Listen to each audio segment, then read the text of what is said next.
ગુજરાત ન્યૂઝમાં આપનું સ્વાગત છે।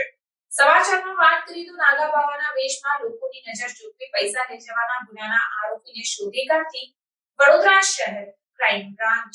વડોદરા શહેર વિસ્તારમાં બનતી ગુનાહિત પ્રવૃત્તિઓને રોકવા સારું પોલીસના ઉચ્ચ અધિકારીઓ દ્વારા જરૂરી સૂચન અને માર્ગદર્શન આપવામાં આવેલ હોય, જે અંતર્ગત નાગા બાવાના વેશમાં રસ્તામાં ચાલીને જતા લોકોને કે દુકાન પર જઈને દુકાનમાં રાખેલ રૂપિયા કે દાગીના ખાઈ જઈ અદૃશ્ય કરવાનું જણાવી ફરિયાદીની નજર ચૂકવી રૂપિયા લઈ જવાના ગુનાના આરોપીને શોધી કાઢતી વડોદરા શહેર ક્રાઇમ બ્રાન્ચ। આ કામગીરી દરમિયાન સુરમનાથ ધમાનાથ મદારીની ધરપકડ કરવામાં આવી છે, જ્યારે વોન્ટેડ આરોપીઓ તરીકે સાવનનાથ સુરમનાથ મદારી અને નસીબનાથ સમજુનાથ મદારી, જે બંનેની ધરપકડના ચક્રો ગતિમાન કરાયા, તો સાથે જ કુલ કિંમત ₹80,000નો મુદ્દામાલ જપ્ત કરીને આગળની કાયદેસરની કાર્યવાહી હાથ ધરાઈ છે।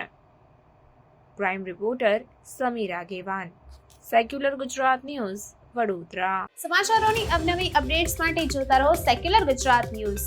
સાથે સેક્યુલર ગુજરાત ન્યૂઝ ચેનલને લાઇક, શેર અને સબસ્ક્રાઇબ કરો અને બેલ આઇકોન દબાવીને સમાચારોની ઝડપી માહિતી મેળવો।